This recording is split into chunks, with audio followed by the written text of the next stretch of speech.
To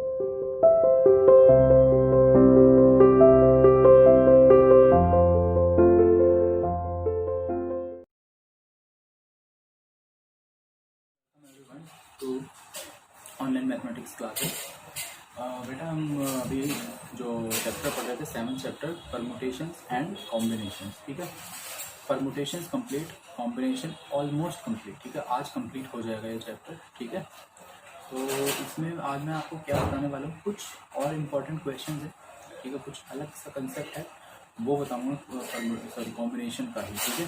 तो जो आपकी लास्ट एक्सरसाइज है 8th exercise of this chapter, उसके लास्ट के कुछ क्वेश्चन है, मे बी 5 और 6 क्वेश्चन है जो आज मुझे आपके साथ में डिस्कस करने हैं, ठीक है। तो हम वन बाय वन मैं उनको भी आपके साथ डिस्कस करने वाला हूँ, okay.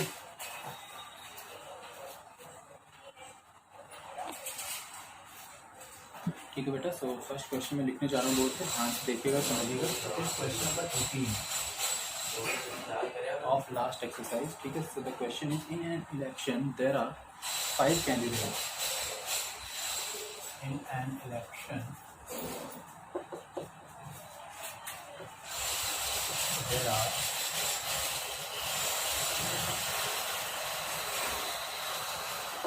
5 candidates and 3 members to be elected.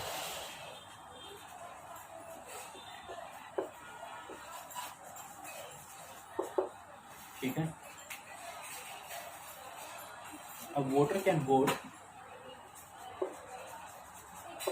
A voter can vote for any number of candidate, any number of candidates, but not greater than the number of members to be elected. Okay.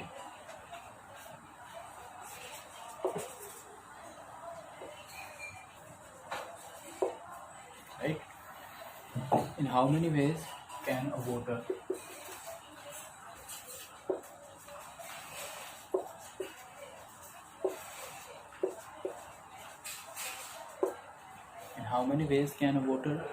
choose to vote?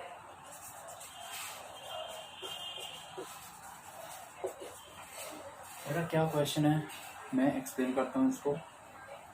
एक election में 5 candidate हैं और उनमें से 3 लोगों को select कर 5 candidate और 3 लोगों को सिलेक्ट किया जाना है, ठीक है। ये नहीं बोला 5 में से सिलेक्ट किया जाएगा, राइट। ठीक। अब voter can vote for any number of candidates. एक वोटर कितने भी कैंडिडेट को वोट कर सकता है, but not greater than the number of elected person, जो मतलब number of person to be elected, right.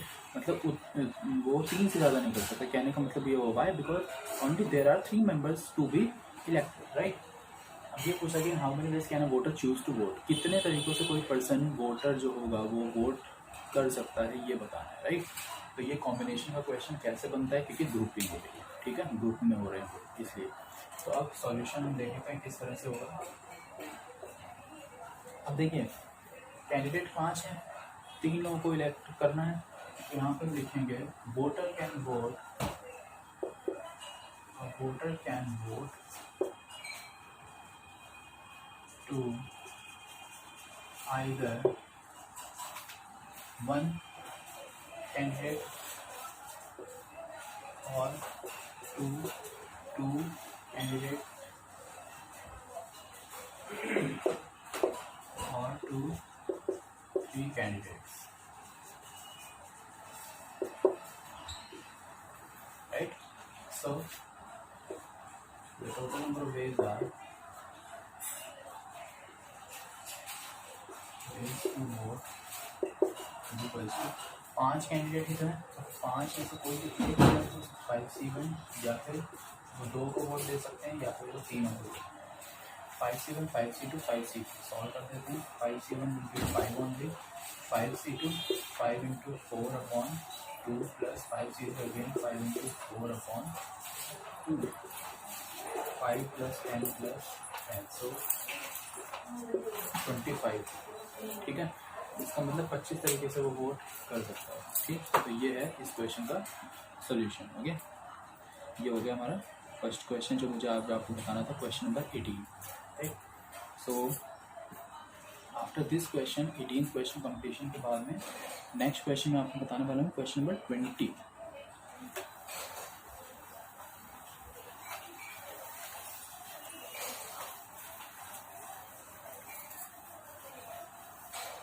So question number 20 is, in a village 87 there are 87 families. In a village there are 87 families with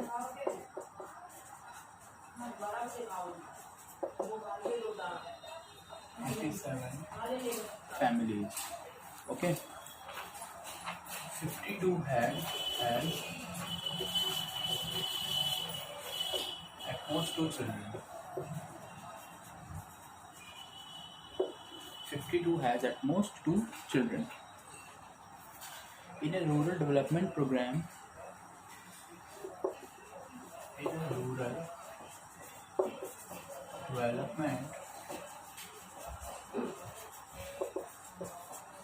program 20 families are to be choose. 20 families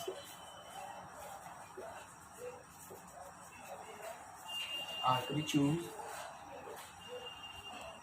for assistance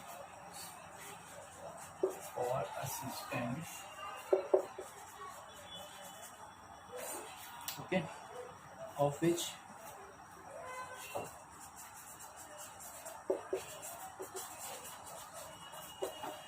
at least 15 families must have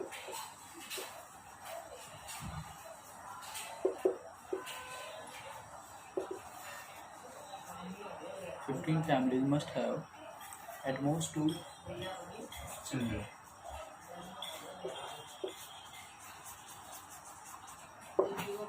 Okay, at most 2 children. In how many ways can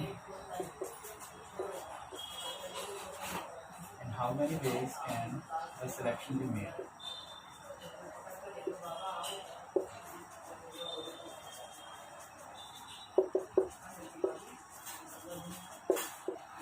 Okay, so the question is, एक गांव में 87 family हैं, 52 जिनमें से ऐसी family में at most 2 बच्चे हैं, मतलब ज़्यादा 2 ही हैं. In a rural development program, 20 families are to be selected, for assistance of which at least 15 families must have at most 2 children. ठीक है, 15 families. Yes. In how many ways can the selection be made? कितने तरीके से ये selection किया जा सकता है? ओके, अब देखिए इसमें बोला गया है 52 फैमिली की ऐसी जिसके 2 बच्चे, जिनमें 2 ही वो हैं चिल्ड्रन है, और टोटल 87 फैमिली है, रूरल डेवलपमेंट प्रोग्राम. ठीक है,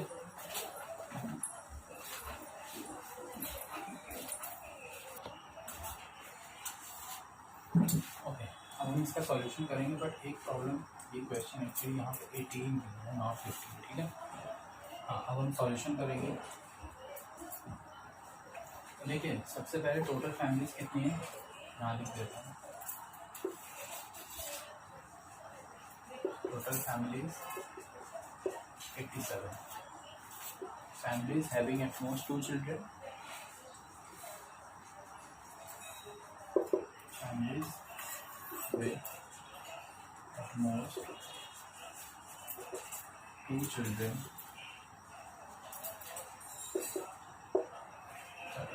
52. So families more than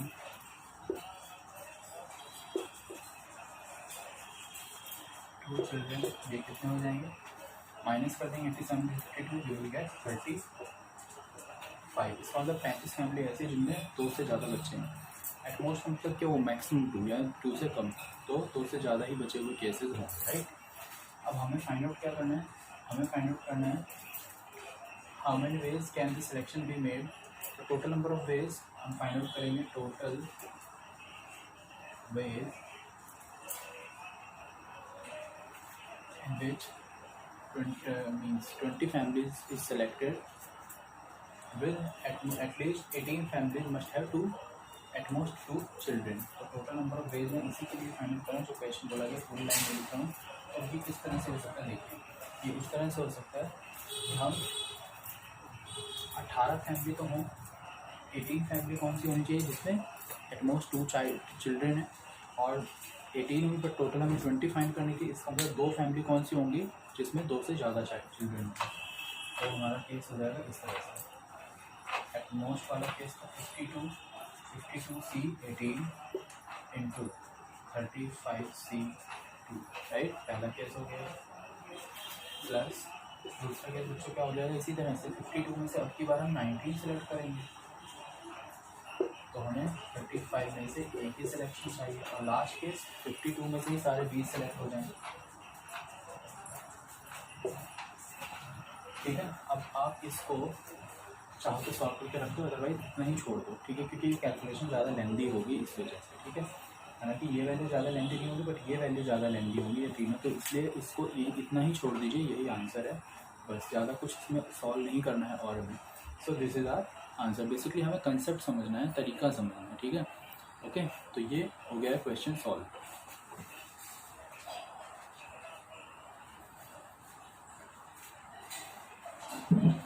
okay, सो अब हम नेक्स्ट क्वेश्चन की तरफ मूव करते हैं।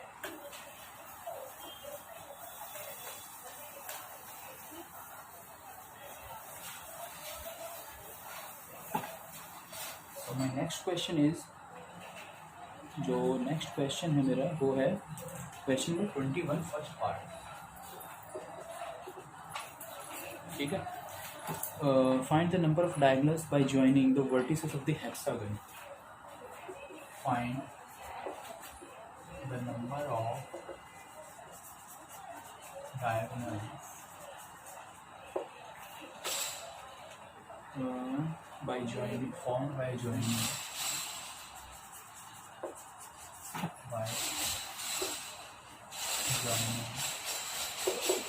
the vertices of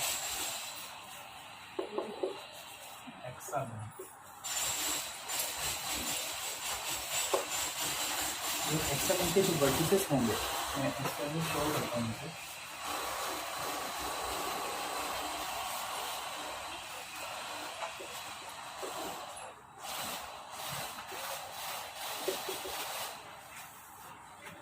इस वर्टिसेस को ऐड करेंगे, हम जोड़ेंगे, आपस में ज्वाइन करेंगे, तो देखिए डायगोनल्स इस तरह से बन रहे होंगे,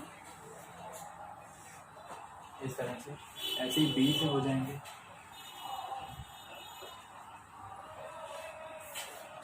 ठीक है। ए से हो गया, बी से हो गया, इसी तरह से सी से भी, सी से ए के साथ हो चुका है, सी के साथ ई का और एफ का नहीं हुआ था, ठीक है। डी के साथ एफ का नहीं हुआ, बस ये हो गया। मतलब हर एक वर्टिसेस से बेसिकली आप देख रहे हैं 3 डायगोनल आ रहे हैं, ठीक है।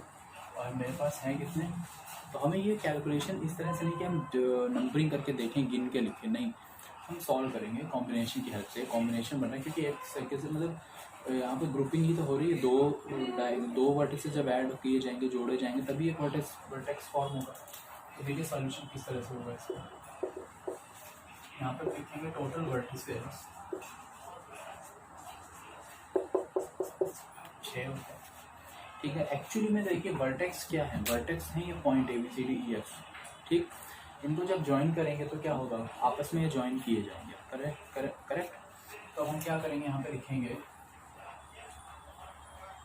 और ध्यान से देखो तो वर्टेक्स एक्चुअली लाइन है, और लाइन को हमें पता है फॉर्म करने के लिए we need at least 2 points, minimum 2 point चाहिए, ठीक है। तो हम क्या करेंगे, यहाँ पे कोई भी 2 पॉइंट को ऐड करके कितनी लाइन्स पॉसिबल हो सकती है वो फाइंड आउट करेंगे। तो हम यहाँ पे फाइंड आउट कर रहे हैं total lines formed by joining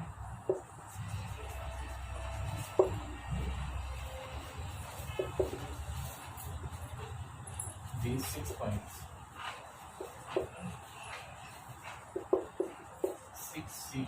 6 into को सॉल्व कर देते हैं, तो 6 into 5 होगा, 2 into 1 we get 15 as a result, ठीक है।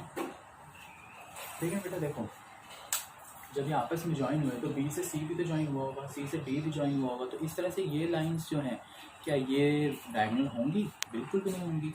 तो हमें क्या करना पड़ेगा, इनको आपस में माइनस भी करना पड़ेगा। Now we subtract the sides, कितनी है? बेसिकली 6 है फ्रॉम टोटल लाइन। जो टोटल लाइन फॉर्म हुई उसी से माइनस कर देंगे, तो टोटल नंबर ऑफ डायगोनल्स कितने आ जाएंगे?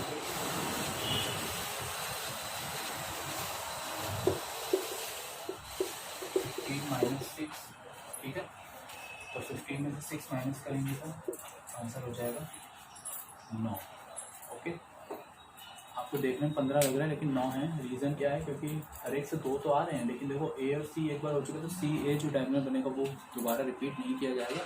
क्रॉस वेरीफाई करने के लिए आप इसको लिख के चेक भी कर सकते हैं, ठीक है। ए सी और सी ए दोनों बराबर ही होंगे, तो इसका आंसर हो गया 9। Means there are 6 diagonals can be formed by joining the vertices of the hexagon, ठीक है। इस तरह से इसमें और भी क्वेश्चन है, वो भी मैं बताने वाला हूँ अभी।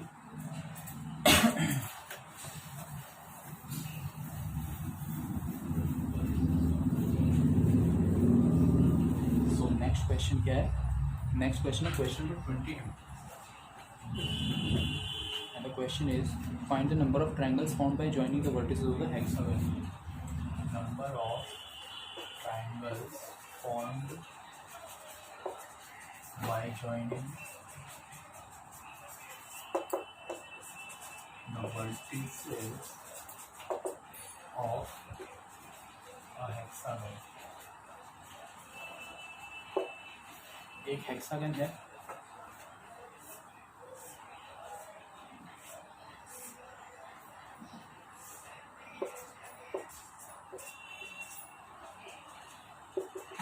let us consider ABCDEF is a hexagon. तो अब जब ट्रायंगल था तो 2 पॉइंट को ज्वाइन किया गया था, and to form a triangle we need at least 3 points, not at least, actually exact 3 points. तो हम क्या करेंगे यहाँ पे, यहाँ पर लिखेंगे number of triangles formed by joining the vertices of hexagon is equal to point है 6, इसमें से कोई भी 3 को जब हम ज्वाइन करेंगे तो ट्रायंगल फॉर्म हो जाएगा। 6 C3 कितना हो गया? 6 into 5 into 4 over 3 to 2 into 1, so we get 20 as a result. It means 20 होंगे, ठीक है, क्योंकि 3 पॉइंट को जब ज्वाइन किया जाएगा तो इस तरह से बन जाएंगे, फॉर्म हो जाएंगे वर्टिसेस के अकॉर्डिंग। अब यहाँ पे कोई भी पॉइंट ऐसा नहीं है जो कोलिनियर हो, अगर कोलिनियर होता तो हम उसको माइनस भी करते इसमें, ठीक है। जैसे मैं अभी बताने वाला हूँ, एक और क्वेश्चन इसी टाइप का होगा जो, राइट। तो ये क्वेश्चन भी हो गया कंप्लीट। अब लास्ट क्वेश्चन जो मैं अभी बताऊँगा उसमें कोलिनियरिटी वाला कंसेप्ट आपको समझ में आ जाएगा। लास्ट क्वेश्चन एक्सरसाइज का भी है और इस चैप्टर का भी है, तो ये चैप्टर हो जाएगा आपका अभी कंप्लीट, ठीक है। फिर आपको अगर कोई प्रॉब्लम रहती है तो आप पूछेंगे, अदरवाइज फिर मैं न्यू चैप्टर भी स्टार्ट करूँगा। सो क्वेश्चन का 23rd है last. There are n points in a plane, there are n points in a plane, ठीक है। P are all in one line. P points are all in one line, ठीक है। Find the number of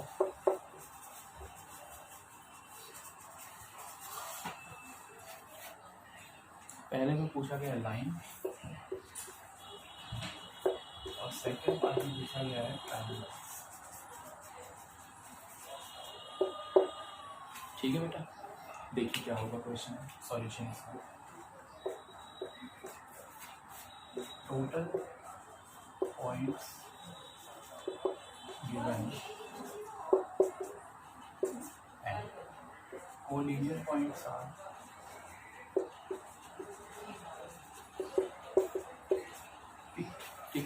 P points दिख रहे हैं जो collinear हैं, एक लाइन में लाई करने का मतलब क्या हुआ, all these points are collinear. ठीक, अब पहला पार्ट जो पूछा गया है the number of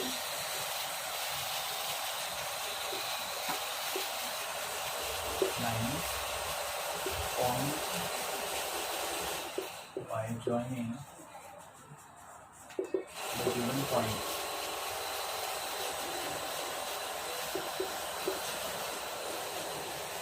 N point है बेटा, तो एन सी टू हो जाएंगी लाइन। ठीक है, अब इन एन पॉइंट में पी पॉइंट ऐसे हैं जिनसे भी लाइन बन सकती थी मगर नहीं बन रही होगी, because all these points are line in one line. So हम इन पी पॉइंट से जितनी लाइंस पॉसिबल हो सकती थी वो कर देंगे माइनस। ठीक है, क्यों माइनस कर दिया, एक्चुअल में इतनी लाइंस पॉसिबल थी मगर नहीं बन पाएंगी, why, because these points are collinear. But in P point से एक लाइन तो फॉर्म हो रही है ना, तो उसको हम कर देंगे एल। ये है हमारा सॉल्यूशन इस पार्ट का। समझ में आया, बहुत सिंपल है। जितने पॉइंट है टोटल लाइन इतनी बनती, लेकिन पी कोलिनियर थे तो वो माइनस हो गया, और बट पी पॉइंट से एक लाइन तो फॉर्म हो रही इसलिए वो ऐड हो गई। ठीक, अब नेक्स्ट में क्या पूछा गया है, number of triangles, the number of triangles formed by joining the given points.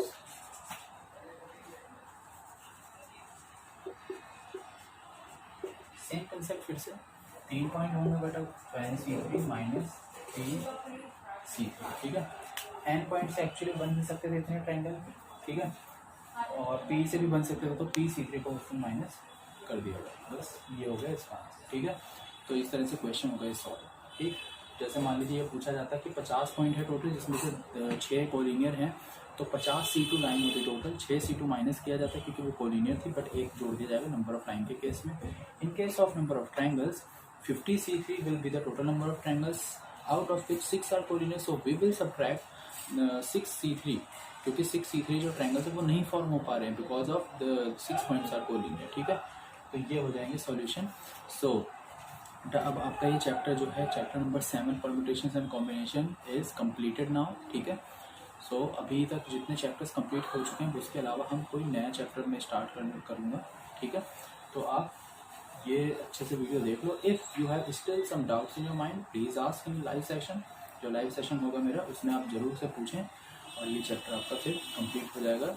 तो मैं जो नया चैप्टर स्टार्ट भी करूँगा, I will explain you something of the chapter in live class. ठीक है, तो उसमें मैं आपको बता दूंगा, फिर उसके बाद में मैं स्टार्ट करूँगा। Okay, thank you very much.